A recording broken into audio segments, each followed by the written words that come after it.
This is Isabel with Music Mastery, and today I'll be performing the French horn part for Dark Ride by Randall Standridge.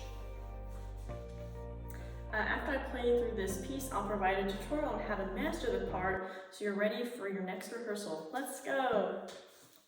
So it begins with 6 measures rest total in the beginning at a nice slow tempo.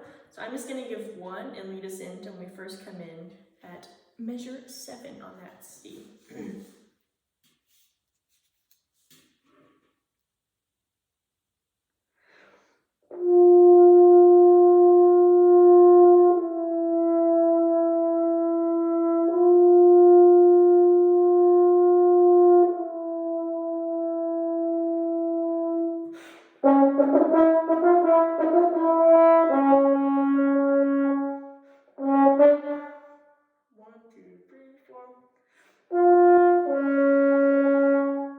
now this part we just count through because we're only second time only.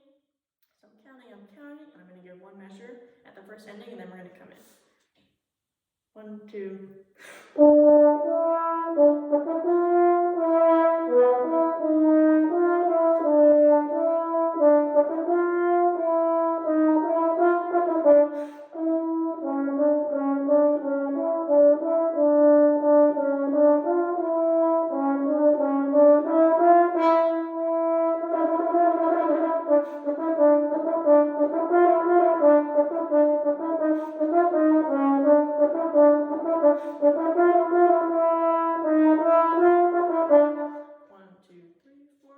You can continue counting for the 3 other measures, and then I'm going to give 1, and we're going to come in. 1, 2, 3.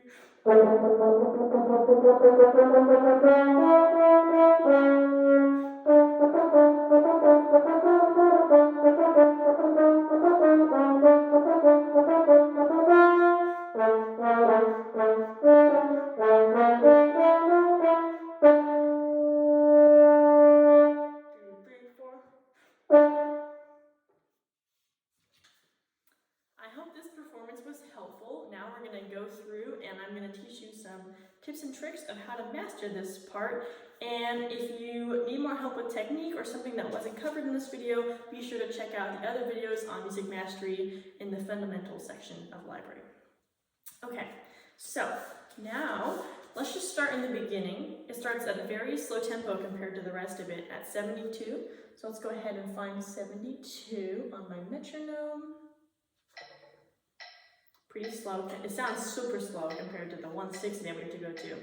So this part, don't be fooled. If I'm in the mindset of, oh, it's a nice slow piece, then I'm not going to be ready for the fast and exciting part that comes at 11. So I got to think, okay, slow, but maybe subdivide in your head so that you know exactly, okay, I got to come in like a racehorse at 11.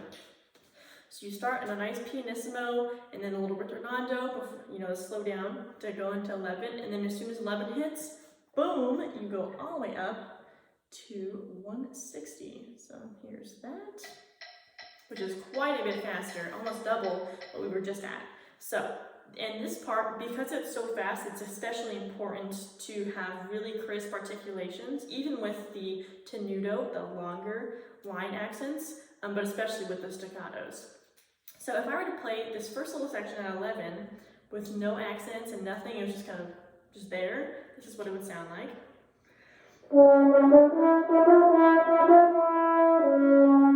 It's fine, but it could be better. So here is me adding in these tenutos and staccatos, and especially lean into those staccatos. Make them as short as you can. So.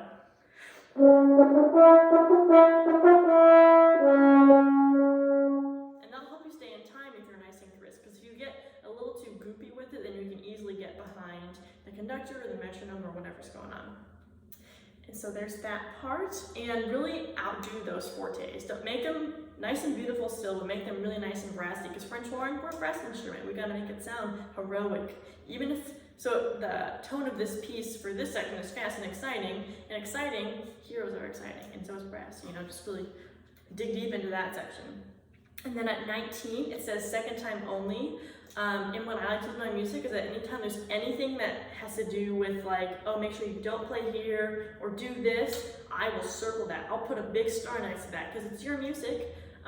and you may have to erase it in the long run, but for right now, you know, it's your music, so whatever helps you, go ahead and write that down. So I would put a big star next to that just so I don't accidentally come in on the first time, because it's supposed to be just the second time with that repeat. And it's important to not get lost in this section, because it's still that 160 fast tempo. So if I'm sitting here like, oh, I have until the second time, I'm good, then all of a sudden it's like, wait, I have to come in, then you won't be right on the beat, which is hard enough as it is when it's so fast. So that means you gotta stay ready. You can put your horn back on your lap and make sure you're counting, and then eventually you'll be able to hear and get sound cues like, okay, the flutes are playing right there, so that means I have 1, 2, and then you go, you know?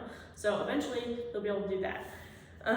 In this section, it's a lot of tenutos, but then like, so when you do have those staccatos here and there, just really lean into those. And the next tricky part I want to talk about is 28 and all the way through 36 really. So going from the G sharp to the A can sometimes be tricky just because you have to leave that middle finger down and just toggle these outside ones with the trigger. So if you would, I think just a good exercise, it'll help you because sometimes you can find alternate fingerings, but sometimes you can't. Since this is just the 2 notes, that's a good little practice for you right there. And so in your warm-up, before you play this piece, I think a good thing would just be practice that. So when you play, you go,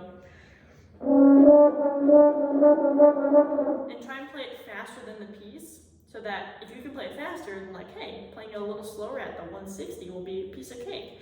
So just really focus on that. And it's good that it's not like doing that over and over for 20 times. You at least get a little break, but just be really focused in on those sections so you don't accidentally play, you know, an A when it's supposed to be the G sharp, because it sometimes can be a little confusing.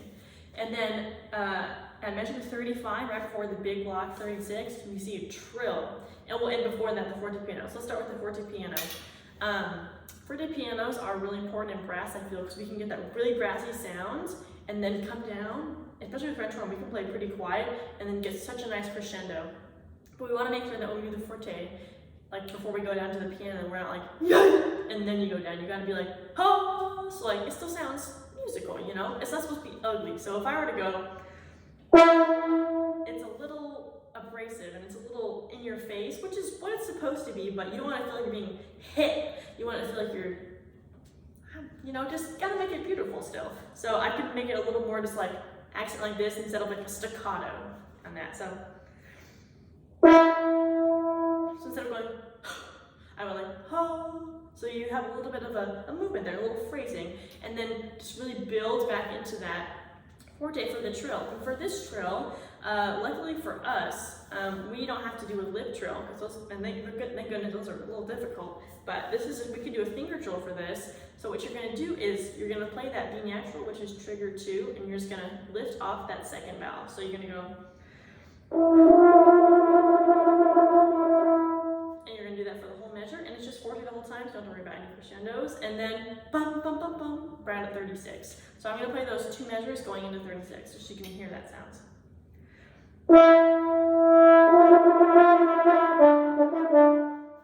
And put a little accent right on that trill so that the audience knows, like, boom, there's a trill, something's different. And yeah, just like practice, it'll help with your finger agility if you just practice doing this, you know, just getting that nice fast trill. And thankfully it's only a measure long because it can get a little tiring, but you can do it.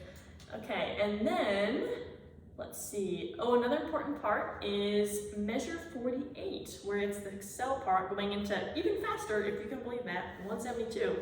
And that's up to the forte piano. But this time, the crescendo is through the whole thing, going up to that forte again at measure 51.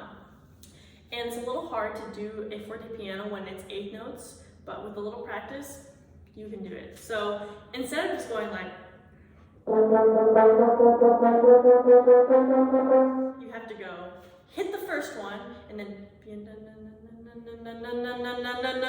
and then you keep it. So just, if it's easier to practice, you can start it with just half notes. You could go like, you know, and then go back to that forte.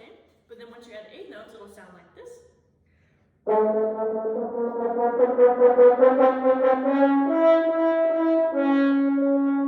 then they'll be accelerated, and your conductor will show you when that's gone.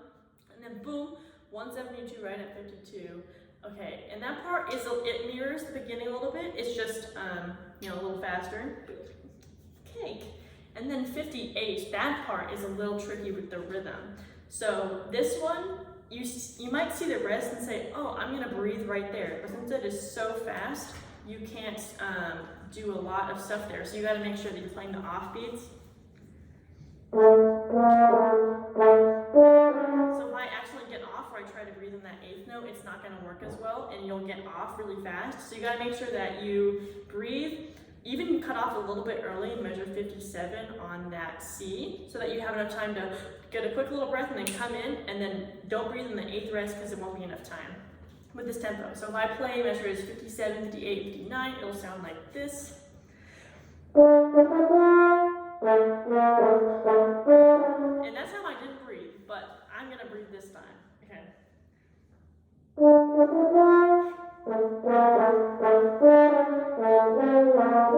And then just like get ready. I wasn't quite ready, but you'll be ready. You gotta get ready right after those like off beats to go bum bum bum, and it's nice and loud for those, and really add the staccatos in.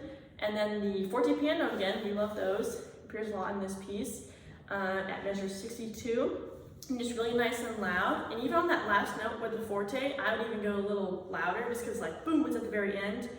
And a rule that I usually do for forte pianos is that sometimes I make the forte even like a fortissimo, so the double F, a little bit louder than a forte piano. I do like a, you know, just fortissimo piano, just to make it whoa, because then you get more of a difference between that and the piano. But the big part is that you just make sure you go down to that piano so that you have enough room to grow and not have to get too loud and, you know, maybe a little ugly.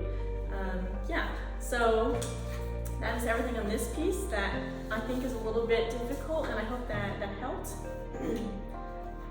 I hope this video was helpful to you, and if you're enjoying these videos, go ahead and look at Music Mastery for more content like this, and just know that as a member you get 3 requests for pieces each month. So yeah, I hope that this helped and you got some tips on how to play this piece better. Thank you.